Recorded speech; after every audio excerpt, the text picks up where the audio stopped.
Hello, it's me. I was wondering if after all these years you'd like to meet to go over. Oh, sorry, everyone. I didn't realize that we started already. It looks good. How is everybody? This is our first mini lecture that I'm going to try to have for each week, each different unit or theory that we go over. This first one, I just want to introduce you to this idea we have of criminology and what we're going to be focusing on this semester. There we are. Week one. Something that I want people to consider right now as we go through this, and then we'll talk about this during class this week, but the driving question for this course: why do people commit crime?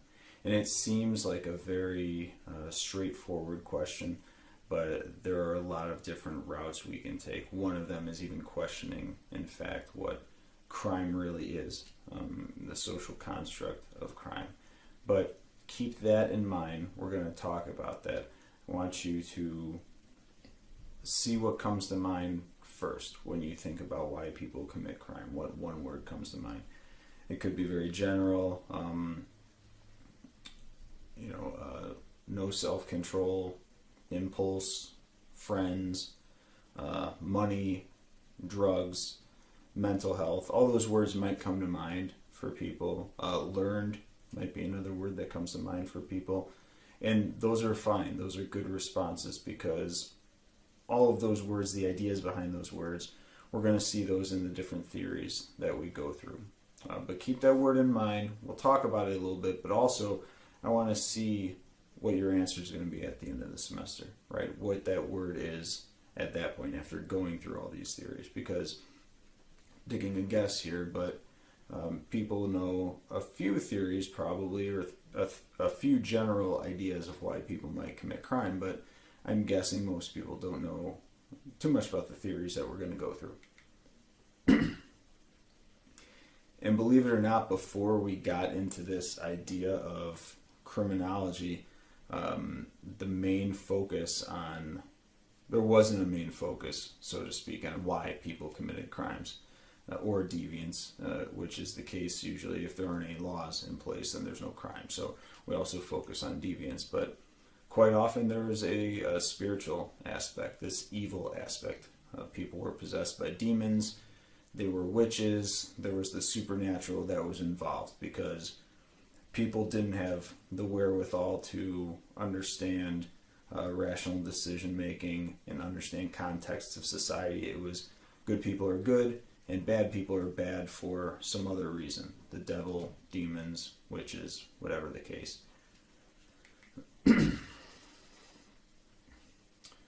So what is criminology, right? Crime, like I talked about, is a complex phenomenon. It's difficult to answer why people commit crime because there are so many elements. It's multifaceted.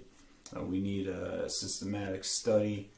It's not easy to give a one-word answer on that. I know I did ask you guys to, but the point of this semester is going to be that there isn't one answer why. People may have noticed at this point, most of you are juniors, seniors, I believe, so something you're probably going to be asked when you tell people you're a criminal justice major, or when you tell people you have your criminal justice degree, they'll probably ask you something along the lines of why do people commit crime? Why do we have so much crime? They want a one-word answer from you. There is no one-word answer. It's going to be a number of different reasons, many of which work together to set up the situation in the scenario in which crime takes place. And so we can think of criminology, though, as the study of criminal behavior and deviance, focusing on theories to explain why crime and deviance exist. So I mention again here, I did mention it a little while ago, the idea of deviance. We think of crime a lot because this is a criminal justice department and program, but we also are going to focus on deviance a lot and take more of a sociological angle to this approach, because crime and criminal behavior is really dependent upon laws, right? And laws change.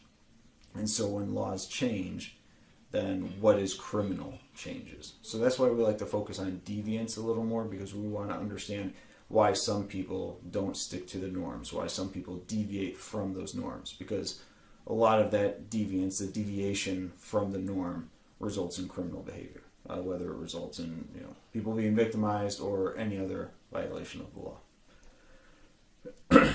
Why do we need criminology? Why is it a focus of our class? To start with, like I've been mentioning, we want to understand why people commit crime. And in some situations, we're going to be looking at why crimes exist once we get into the more critical criminologies, where we look at the context of crime and deviance within the state, within the system, within the legal system, and the rest of society. If we're able to understand why crimes occur, not just why people commit crimes, but why crimes occur, if that makes sense, we'll talk later about this approach of situational crime prevention, looking at not necessarily focusing on why is that one individual wanting to commit a crime, but what is it about that one individual and the context of things that allow a crime to happen? What's the environment like? Do we have enough protections in place, enough law enforcement on the streets, enough security cameras, things like that. So we want to be able to prevent crime through some of these theories. And then just the same way that we can use these theories to prevent crime, if we fail to prevent that crime occurs, we use the same theoretical approach to rehabilitate and treat offenders. And then ultimately that comes down to enacting policy. If we have determined that a certain idea about why people commit crime or why crime exists is completely wrong, then we don't base our policy on that. If we do understand that some things we have in place can prevent people from committing crime or prevent crime from happening, then we enact policy like that. Put blue light cameras, put other things like that that can prevent the situation of crime from occurring. So I'm going to run through some of these kind of quickly, but we do look at different theories at different levels. We can look at things what we call micro level, the individual level. Why is an individual committing crime? What is it about him or her that's making him or her commit crime?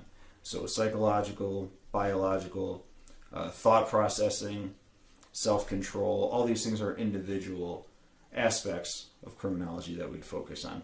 Macro is a little bit bigger of a group, so that could be a social group, a peer group, a family of origin, co-workers, gang members, military, other things where you have a close-knit group of people. That could be a social group. And then it can also be community. What is your relationship with your community?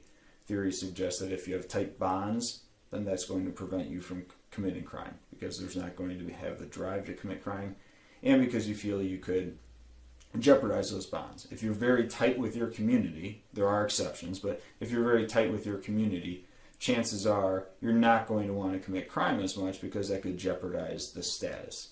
Now, there are plenty of people who are, Donald Trump is one, but there are plenty of people like John Wayne Gacy, the serial killer, who was very well known in his community, very engaged. So those things do happen. Those are kind of outliers, though.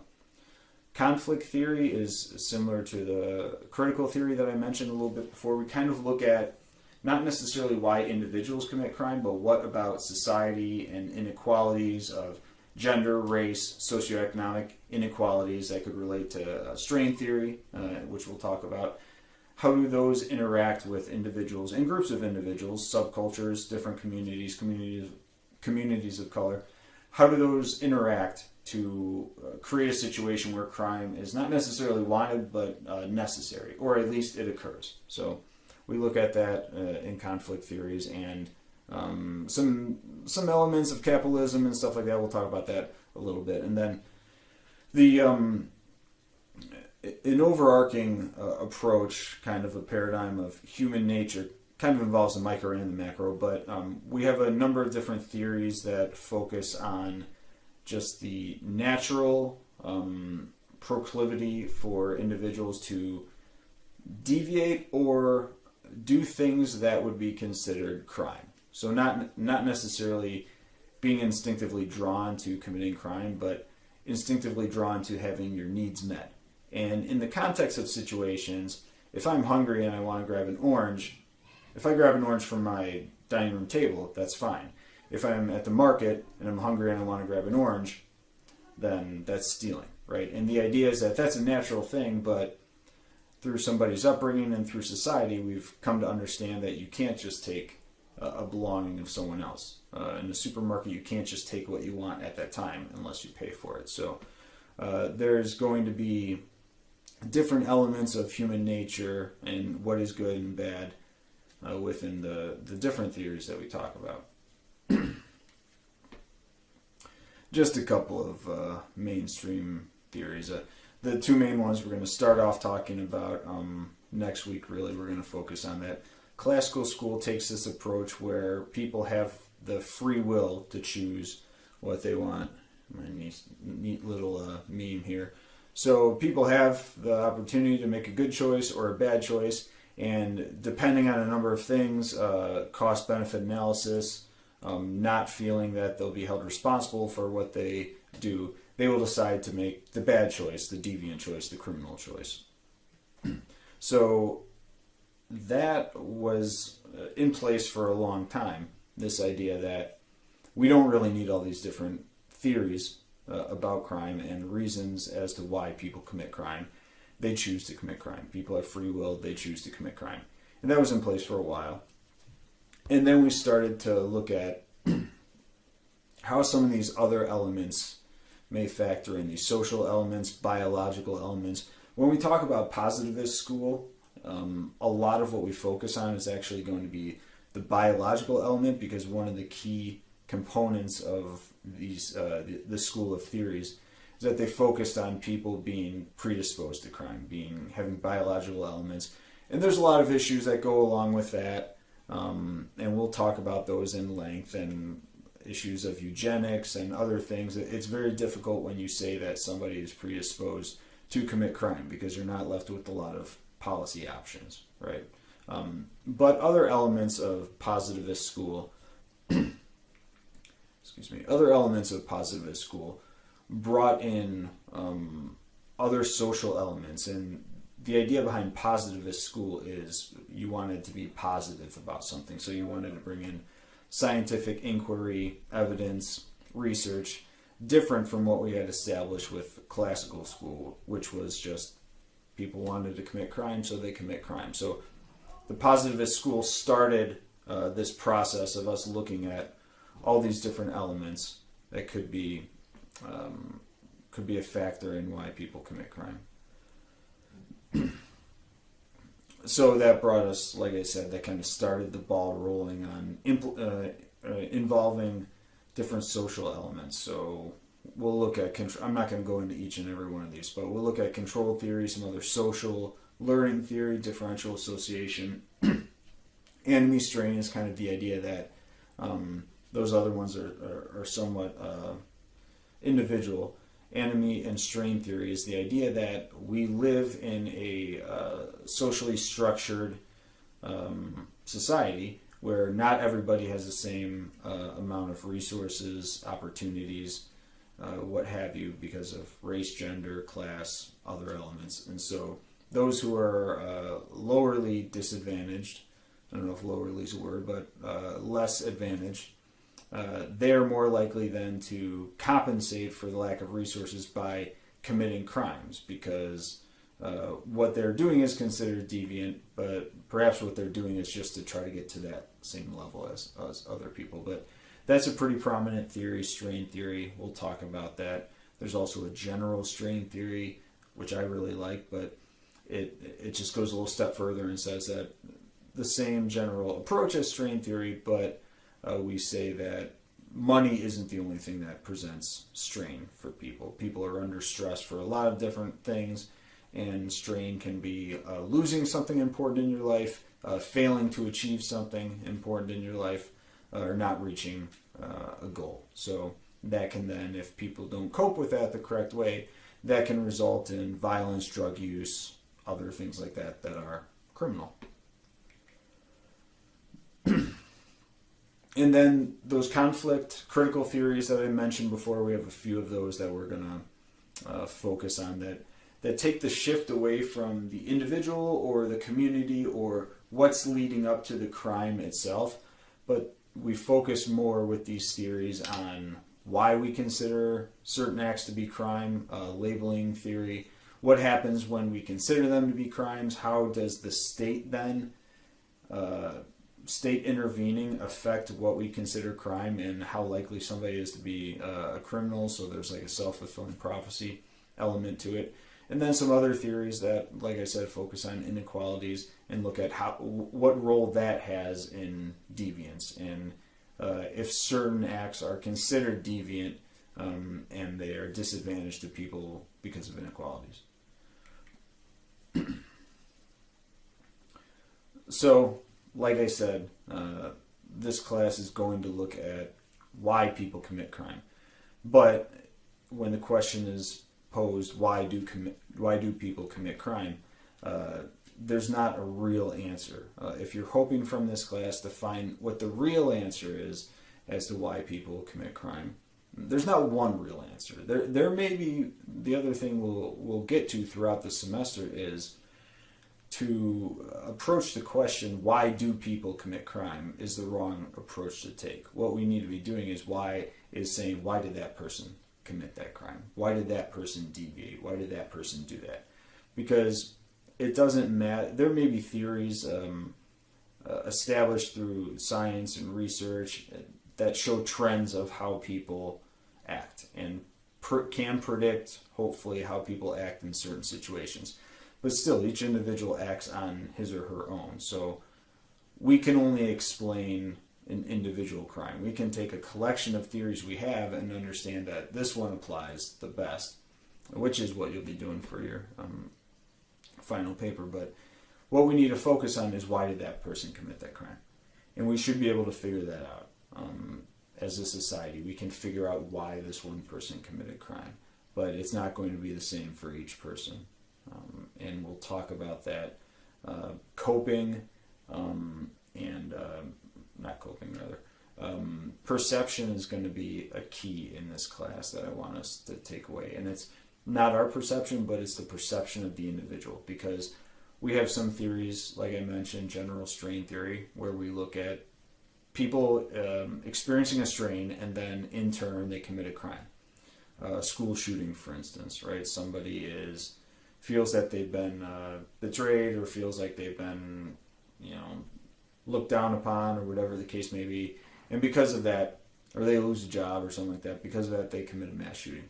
Many of us would say, I've lost a job before, I've been dumped before, I've been, whatever, broke, I haven't committed a mass shooting. But that doesn't matter. That doesn't matter, because we're trying to look at why that person committed that mass shooting, and that may be the answer for that person. So, as I was saying, we won't find out that one reason, but we do know that it happens for a number of reasons that we'll try to cover throughout the class, through all the theories we'll look at. Could be biology, could be psychology, could be choice, free will, like I was talking about. Environment, close-knit environment, your home, your upbringing, your family of origin, but your community as well. Social relationships, peers, family of origin, your married life, your other relationships can, in fact, prevent you from committing crime, which is as important to focus upon as why people commit crime, but also why do people not commit crime. And those are what we call control theories. It's kind of a group of theories we'll get into that says everybody kind of has this natural inclination to do something that's deviant, but because of other things, including social relationships, we prevent ourselves from doing so. Decision-making, impulse control, social control is kind of what I was talking about. And then it can just be elements of the system, society itself, as I mentioned, or a combination of these. So just a couple discussion questions I want people to keep in mind that we're going to talk about this week on Thursday. So some might say bad people do bad things. We want to ask ourselves, is it that simple? So why do we need to explain why people commit crime? I kind of went through a lot of things there that might probably lead you to believe that I don't feel this way, but let's just play devil's advocate and say that bad people do bad things. That's why crime occurs. So why do we need to go through all this other rigmarole to figure out why people commit crime? What types of theories are most important? I talked about the individual level and then the societal level. So those that explain the individual behavior or those that explain criminality among groups. There's different pros and cons to each one of those. What's the best approach for us to take? And then as a society, do we focus enough on the causes of crime? If not, why might that be? What would need to happen for this to change? And these are just questions that I want people to consider. There'll be plenty for us to discuss, so these might be jumping off points, but I think that's a good summary of this kind of introduction to this idea. We'll talk about more this week, and we'll go through the discussions, but